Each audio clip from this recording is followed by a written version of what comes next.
So we can start our lecture.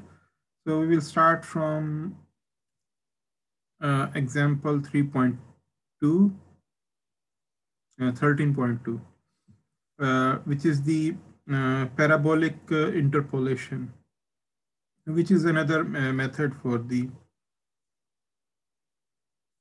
uh, optimization. Okay, remember that, just recall that we have uh, first we had this uh, method of golden section search for the interpolation, so for the optimization.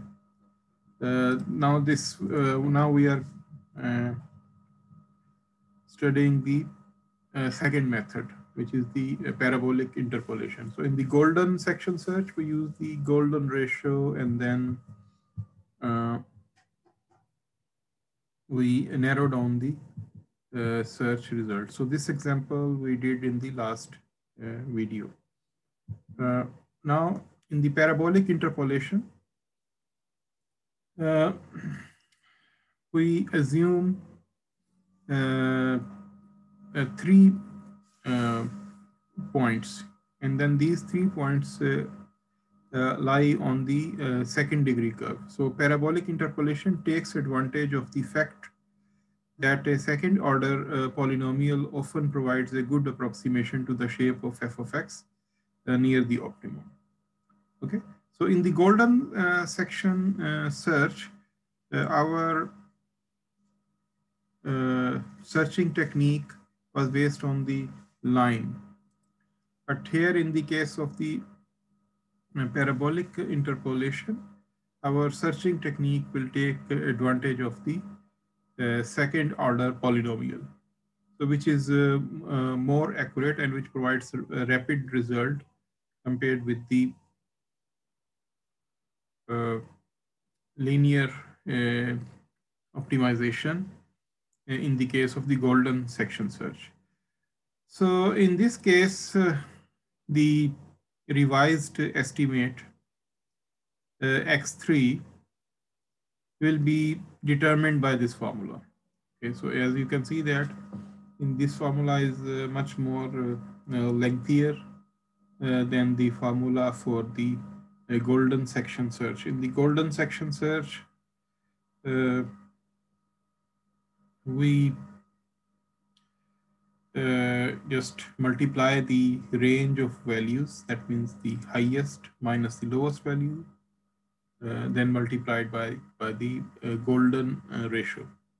But here we have to for each step, we have to find x3 by this formula. So in this case, initially we will need 3 points, x0, x0, x1, and x2. So from x0, x1, and x2 on the curve, then we will find x3 from this relationship. Okay, so this can be derived by using some algebra, but we are not going that algebraic calculations over here. So we will just recognize this equation. So for what is this equation? If you can see that this equation, if you see, there are some ways to remember it. Although we don't need to remember maybe, but we still can have some similarities in this equation. So for example, this equation is a fractional term, and we have the functional values at the 3 given points, and we have the these 3 given points as well. Firstly, as a difference of square, and then in the denominator, it is the difference of the points itself. And then the values of the functions are multiplied by 2 in the denominator. So fx0, fx1, fx2, And then if fx naught, then it is x1 square minus x2 square.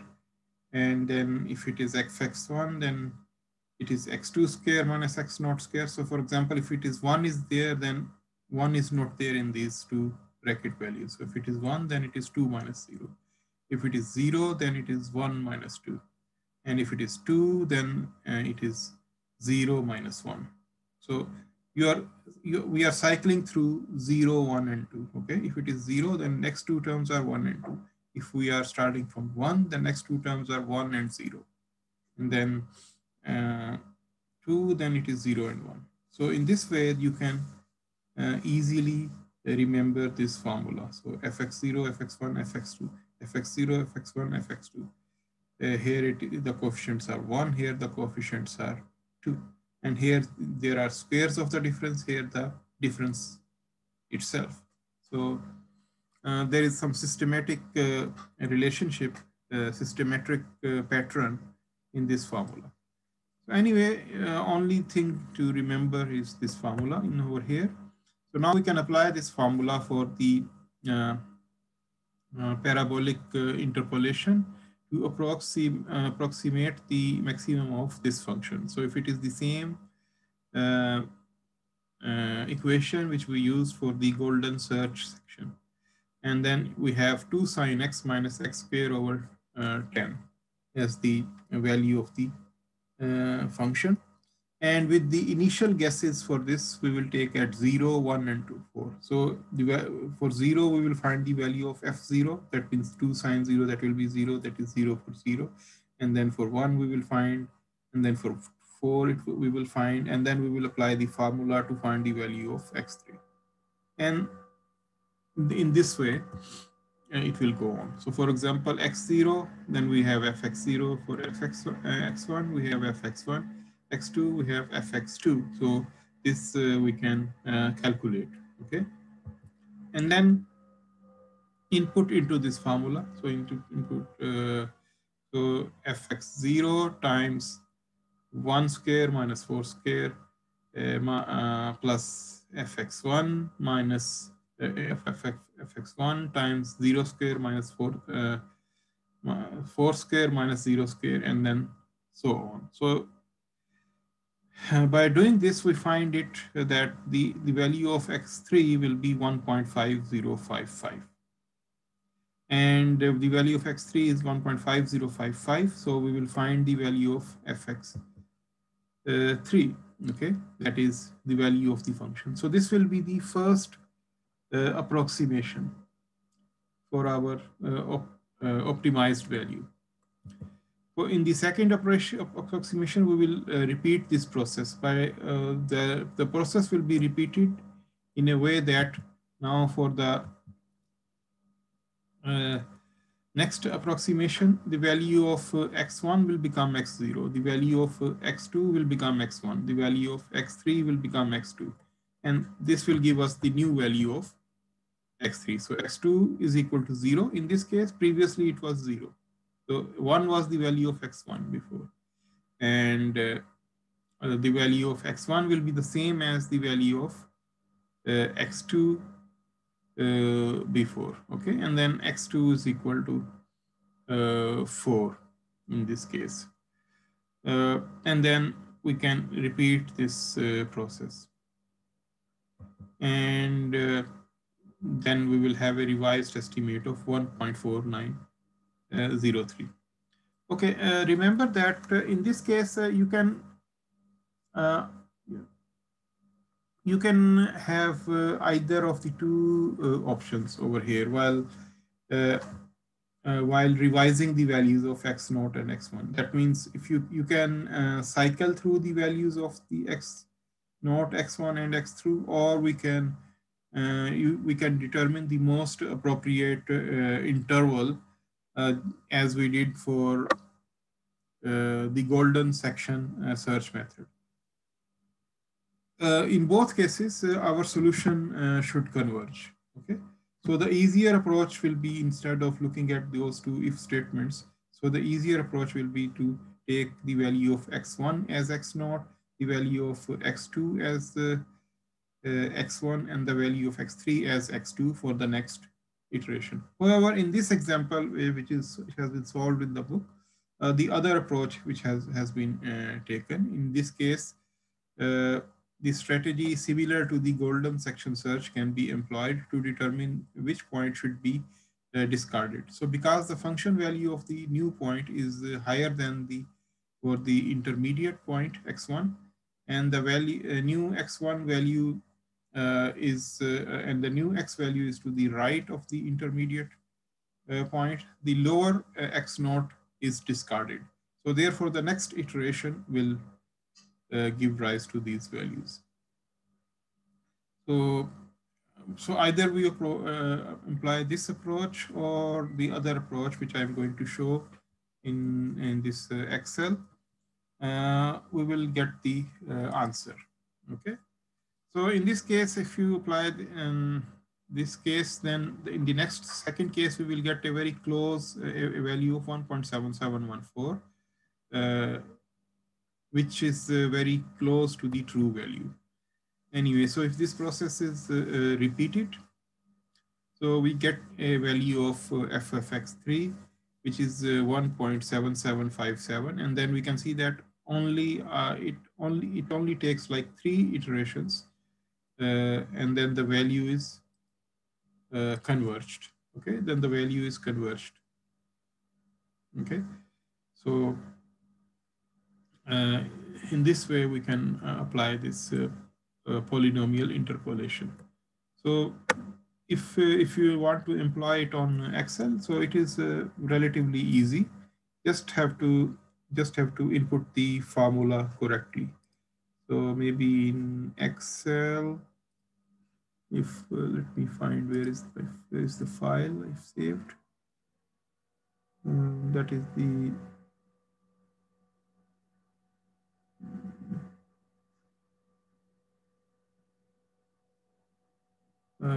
okay, open, and then I can. It is the name of the method is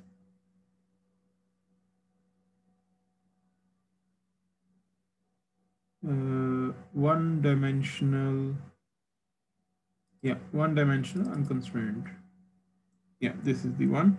And here I did the parabolic interpolation. So you will start from the iteration number 1. The values of x2, these are the initial values.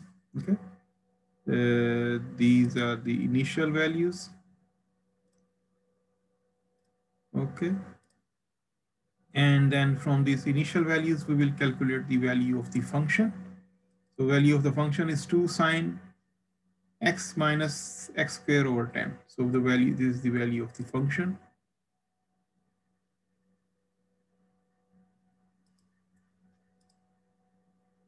Okay. The value of the function. But the main point is to set up the value of the x3. So using the formula. Using this formula, where is this? Yeah. Using this formula. So set up the value of x3. So the value of x3 will be set up, and then it will give rise to the value of f of x3. Okay. Now we will just copy it. So what we will do is we will need to revise the values of x0, x1, and x2. So the value of x0 will be the same as the previous value of x1. The value of x1 will be the same as the previous value of x2. And the value of x2 will be the same as the previous value of x3. So from 1, 4, and x2, we will take the new revised value of 1.7713. So once this worksheet has been set up, and then now we can copy it through, and then we can see that in the 4th iteration, we have got the value of 1.7757 here in this case. Okay, in the 4th iteration. Whereas in the example where we have adopted some strategy for the improved location of the x values. So we have got 1.7757 even in the third iteration. So it is a little bit quicker, but maybe we need some more effort to input the value of, place the value of x3. So for example, if you remember that in the golden search section, we've input the value of from here, we used an if statement. So if something is greater than, if f of x, if f of fx1 is greater than f of x2, then the value will be this, otherwise this. So we can even apply the if statement over here so that we can have some more refined estimates of x values over here. And then from these refined estimates of x values, we can find the x3 values. So we can take both any of these approaches, okay? We can take any of these approaches to find the value of x3, and then we can revise our results. But in any case, this method, parabolic interpolation method, is much quicker than the golden search method. So here in this case, it has converged to the more accurate value in the fourth iteration, 1.7757. But in the golden search method, it has converged to 1.7757 in here, like ninth iteration, okay? In the ninth iteration, okay? So parabolic interpolation is much faster than the golden search method or the interpolation method. And then there is this Newton interpolation. So is it anything if you want to clarify into this these two methods, golden search and the parabolic interpolation?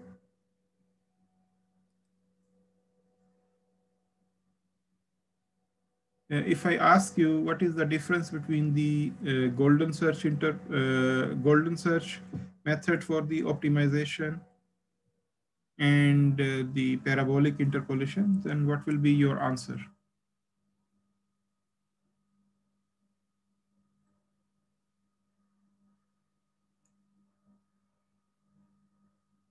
Can anyone say something?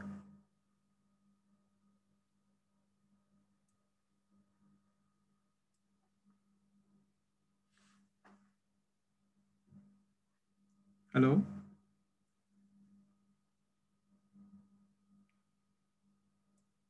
Yes, could you please repeat? I say, if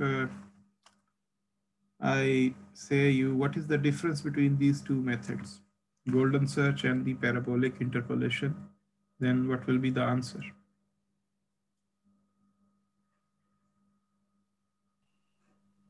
Parabolic is much quicker. Yes. Okay. Parabolic is much quicker than the golden search method. Okay. And parabolic uses the quadratic, that is the second order interpolation method, whereas the golden search uses the first order or single order interpolation method. Okay, so the next is the Newton's method. Newton's method, again, we have seen that we come across the Newton method at many places. So this Newton's method is very much simple, very much similar to the Newton-Raphson method. It is a similar approach to Newton-Raphson method. And then we can use this approach to find the optimum value of f of x, defining a new function g of x, which is the derivative of this original function. And thus, because the same optimum value x star satisfies both functions, so we can say that f prime of f of star is equal to g of f of x star is equal to 0, which means that if we can use the Newton-Raphson method, which is for finding the root of the equations, and then we apply this Newton-Raphson method to the derivative of the function instead of the function itself, then we can find the optimum value of the function. Okay. So we can use the following as a technique to locate the extremum of f of x. Okay, so that means if you remember that in the Newton-Raphson method for finding the root of the equation, we have the similar formula. The only difference is that here it was the original function and here it was the first derivative. But now for the optimum, here it is the derivative and here we have the second derivative. Because the root of the derivative function will be the one that will be the optimum value, either maximum or minimum value according to the calculus approach. Okay, so this is the concept. So this makes it very straightforward, and then nothing is much different than the method which we have applied for the Newton-Raphson method. Okay, so with this thing in mind, I have come across one question. Remember that in the previous two example, we have said that we want to find the maximum of this function. F of x is equal to sine of x, x squared over 2. What was our objective? Our objective was to find the maximum of this function. But if the question is to find the minimum of this function, then how will we do it?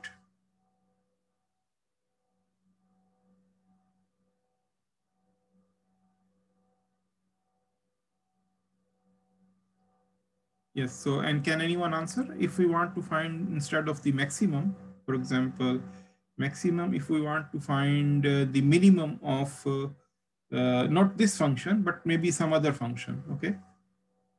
If we have been given some function and we have been asked that instead of maximum, we find the minimum. So can we use the same method? For golden search? Yeah, in the golden search, for example, in the golden search, can we use the same method?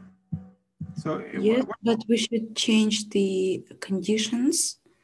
So we would compare fx1 and fx2, and if x1 is greater, then x1 will be like upper. Or yeah, okay, good. Yeah, you are thinking in the right direction.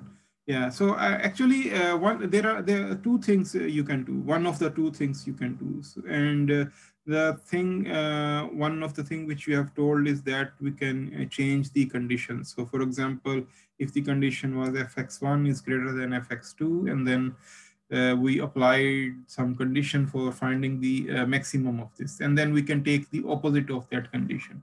That is also fine.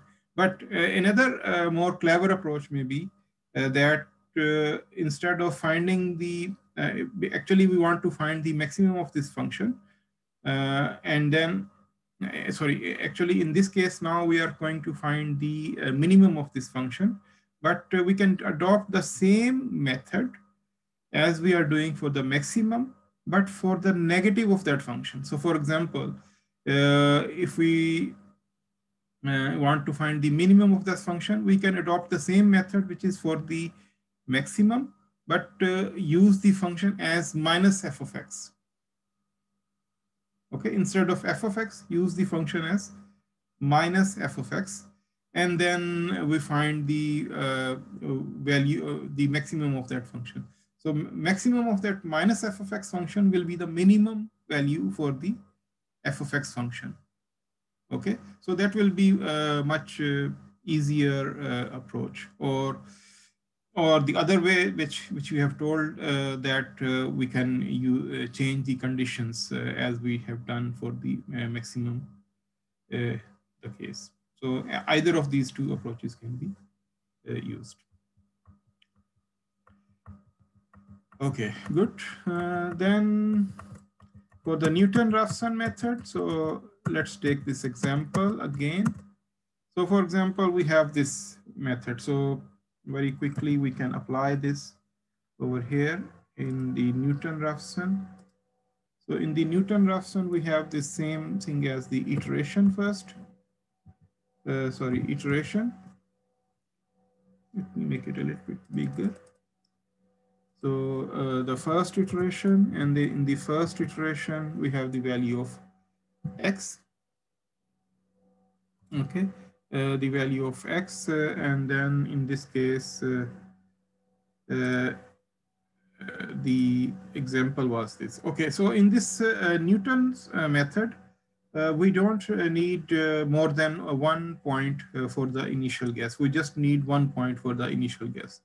So just like in the previously, we have for the roots, we have the bracketing methods and the open methods. The golden search and the parabolic interpolation, these are the bracketing methods. But whereas the Newton's method over here, like before, it is the open method. So in this open method, we only need one initial guess. So so just let's say we take this one initial guess as equal to 2.5. So it is 2.5 over here. 2.5. And now we want to find the revised value of x.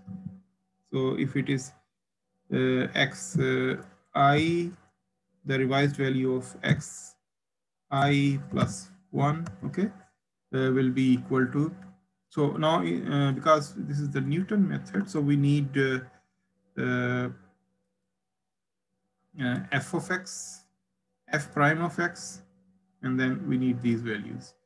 Okay, so we need f prime of f double prime of f x.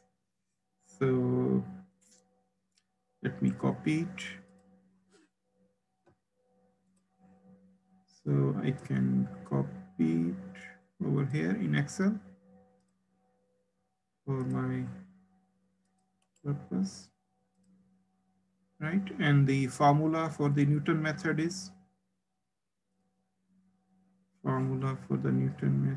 is this.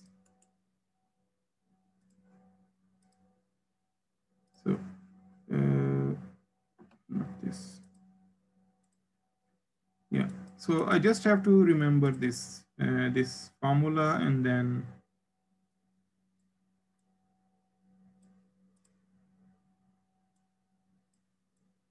so for example, if f of x was 2 sine x minus x square over 10, so it is f prime of x will be 2 cosine x minus x over 5, and then its second derivative will be minus 2 sine x minus 1 over 5.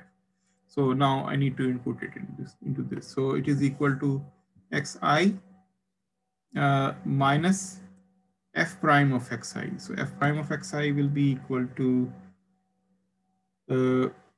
this one, 2 times cosine of xi minus xi divided by 5. So this is the f prime of x. And divided by f double prime of x is equal to minus 2 times, minus 2 times sine of x, and then minus 1 over 5. Okay. So hope if it is entered correctly. So I will get over here is xi is equal to 0.99508.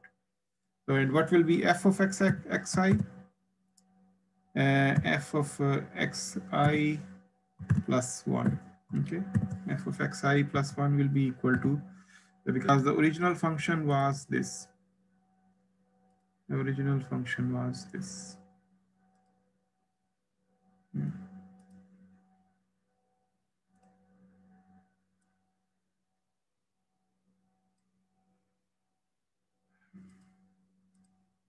the original function is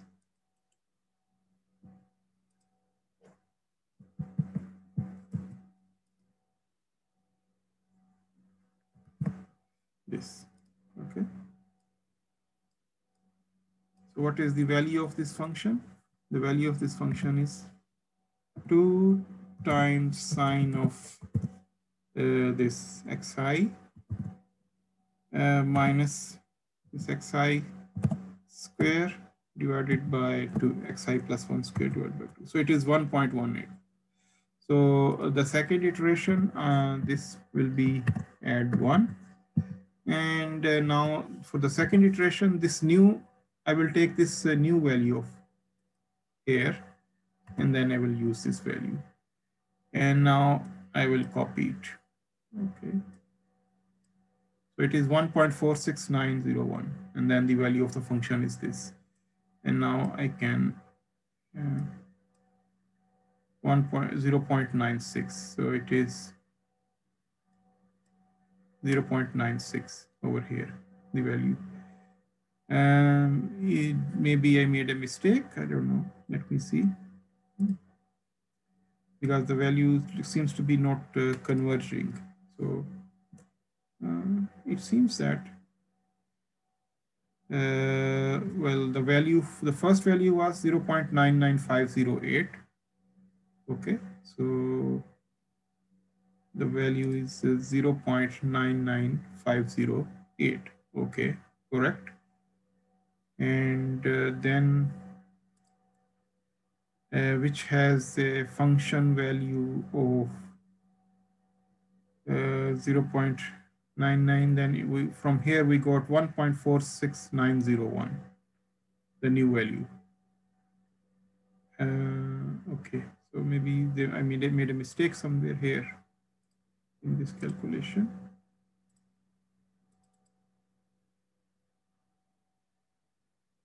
It's 2 sine x minus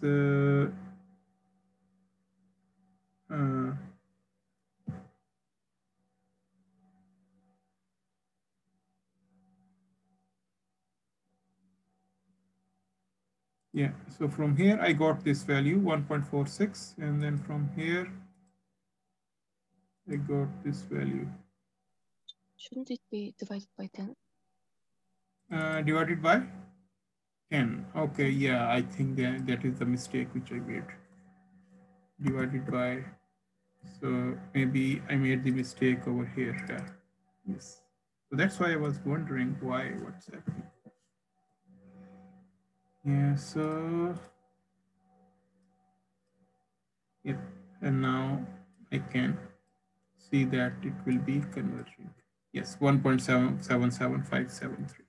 Okay, so you can see that it's converging right almost at the second or third iteration. So it is also a very quick method for the optimization.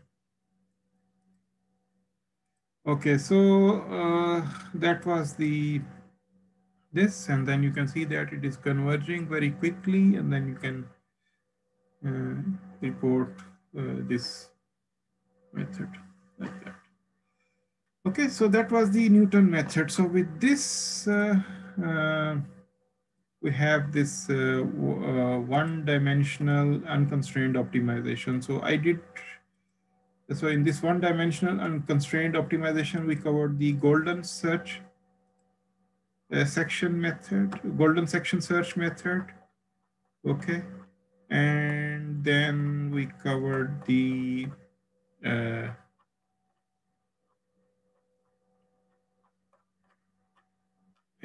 parabolic interpolation.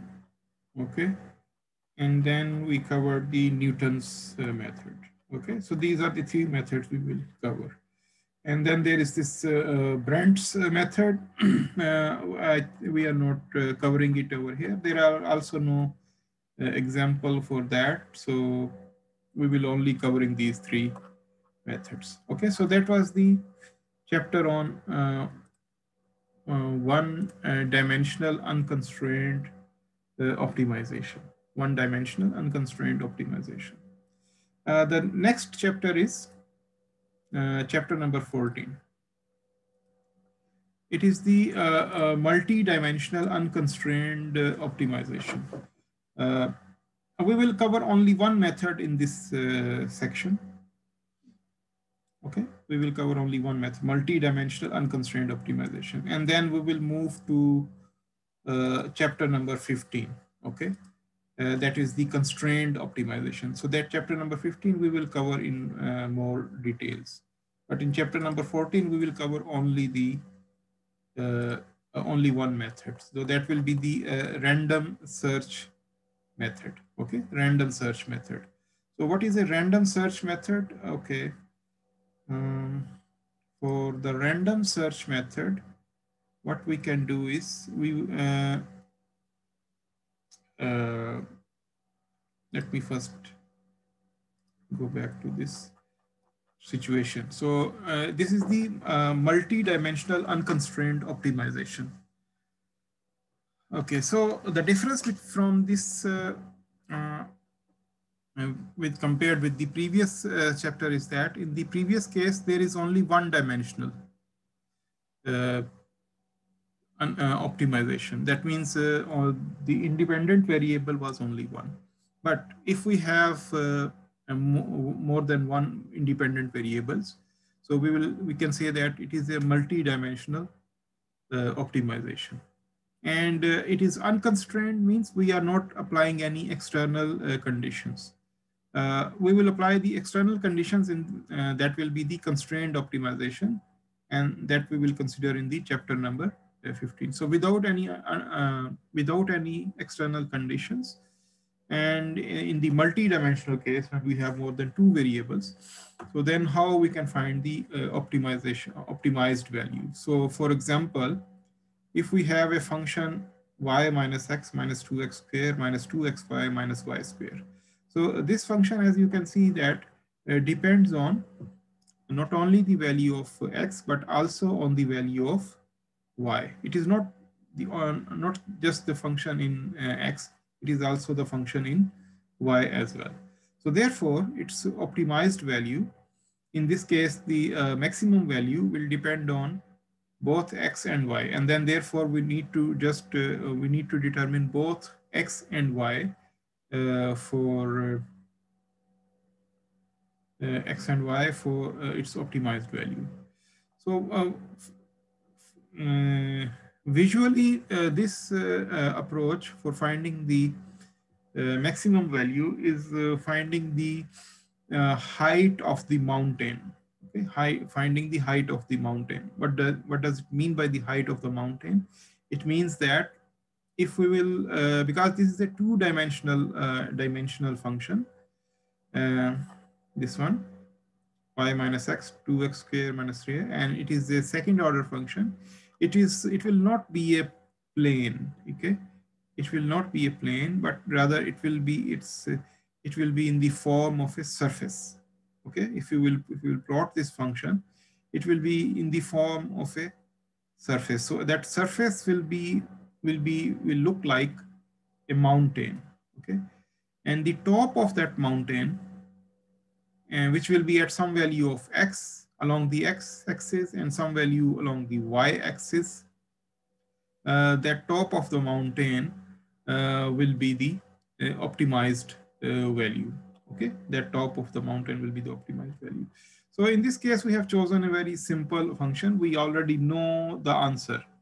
The answer is the optimized value is 1.5, which occurs at the value of x is equal to -1 and y is equal to 5. Okay, and this mountain can be plotted in the form of some contour lines. So that means these contour lines are those lines of equal values of x. Sorry, not the equal values. These contour lines are those lines for the equal value of the function. Okay, so basically, if you can see that we are talking in actually 3 dimensions. The third dimension is actually our direction of f, and we can sometimes we also show it this third dimension as the z direction as well. So for this, I think this type of multi-dimensional optimization, there are, of course, several methods, but due to the time limitation in this course, we will only cover the first method. So that will be the random search method. So in this random search method, we will take a random number. Okay, we will take a random number. We will apply that random number thousands of time, and we will get thousands of values of the values of these functions of x. And out of these thousands of values of the functions of the x, the maximum of the value will be the answer. Okay, so I will do it this example in more detail in the next lesson, but as what I can say is that you can set up a spreadsheet in such a way like this. So for example, the values of 2 range from +2 to -2. Okay, that in this case, for example, in this problem, we want to find the optimized values in the range from -2 to 2 and 1 to 3 for the value of 1 to 3. That means the value of, if the value of x ranges from -2 to 2 and the value of y ranges from 1 to 3, then what will be the value of this function? What will be the maximum value of this function? So uh, our in the random search approach, our purpose is to find the to provide a range of values of x and the range of values of y. And then these range of values of x can be provided by considering the random number. So if we take the minimum value of x, that is -1, and then add to that the product of the random number multiplied by 4, that is 4 is the range of the x values, 2 minus minus 2, 2 minus minus 2, the range of the x values is 4. And then in this case, then we will generate a range of x values starting from -2 to +2. And similarly, the range of x, y values are from 1 to 3. So we can produce a range of x, y values from 1 to 3. And then we can use these x and y values to find the values of the function f of x, y. So we can repeat this process for, say, thousands of times, say maybe 10,000, more than 10,000 times. So, and then we got the values. So after this, when I get these values, I can rearrange these values in the descending order of the f of x, y. So the highest value which I have got over here is 1.24, 1.25, 1.2498. Okay, and this highest value is at the approximate values of x as -0.99 and plus 1.48. So -0.99 is very close to -1, and 1.487 is very close to 1.5. So we get a very close to very optimal solution, and the value of the f of xy is 1.25. And these values are, in fact, for example, are very close to the uh,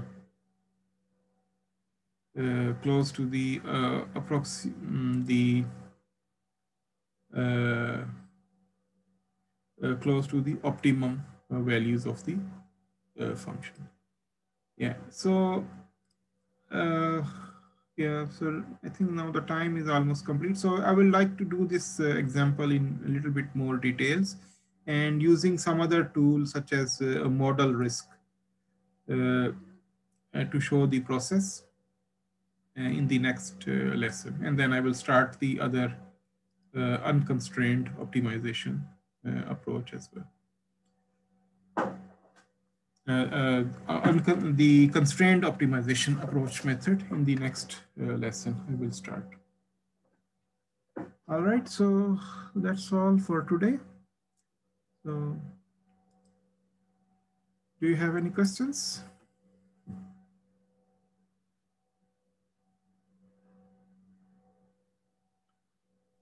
Oh, Hello, yes.